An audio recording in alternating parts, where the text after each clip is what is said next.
G'day guys, welcome back. In today's video, I want to walk you through marketplaces, different marketplaces, and potentially different opportunities for you, right? Because Amazon is everywhere. I've got a list here. Okay, here's the list. It's Amazon, Mexico, Amazon, Canada, United States. We've got Brazil. You've got in Germany, UK, France, Spain, Italy, Netherlands, India, Japan. India's quite new actually. Japan, Australia, even Australia's quite new. Singapore. United Arab Emirates, all right? And you've got a limited Turkey Amazon as well, and they used to have China, but they're not operating anymore, right?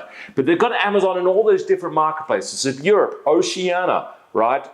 America, right? So it's everywhere. Now, let me just say this, right? Before getting excited about the different marketplaces and where you're going to launch your products, just launch on maybe one or two marketplaces first, all right? Just get your first product up there and then slowly brand out the other marketplaces. So don't try and do 5 different marketplaces at the same time, all right? It's just confusing. It's going to confuse, we're right, we can do it, right? But it's more so going to confuse you. So if we're listing a product for you, right? Just do the one marketplace. If you want to brand out later on India or on Japan or on Europe, right? You could do that later on, but just don't do it first up, okay? Just brand the first one, okay? But different marketplaces, some advantages are, it does enable you to expand your global brand, okay? Potential customers can buy off their marketplace as opposed to buying off the US marketplace. So if you're selling here in Australia, it's faster shipping, they don't pay the shipping charge, right?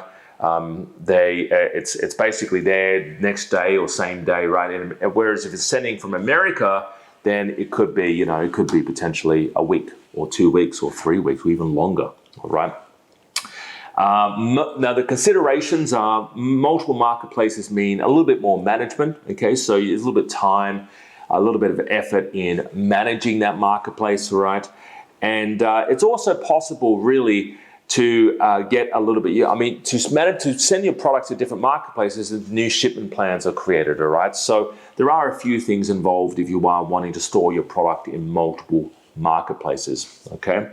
It is possible actually to do what we call international shipping. So you can sell something potentially on Amazon USA and enable shipping to Australia. So kind of you would be on both marketplaces and only storing it in the USA, but just be aware of the profit margins involved with that because you've got to ship it over here. Okay, so it'd be much cheaper storing the product here in Australia for your Australian customers and storing it over in the USA for your USA customers. Does that make sense? Hopefully it does. All right, but when you are setting up different marketplaces, what we find generally, and this is my personal experience also, is it is better really to have a different login or sign in. And I've always done it this way, but there are other options these days. And what you can do, you can link the accounts and all that if you want, but I prefer having one email address for the Australian marketplace, one email address for the USA marketplace, and I keep them very separate. That's just me. There are ways to link it up and you have a global selling account, but you sort that out with Amazon, all right? But basically the way I do is I have separate logins for my USA one and my Australia one, all right? Have a great day. Hopefully that answers questions about marketplaces, and talk to you real soon. Bye for now. See you later.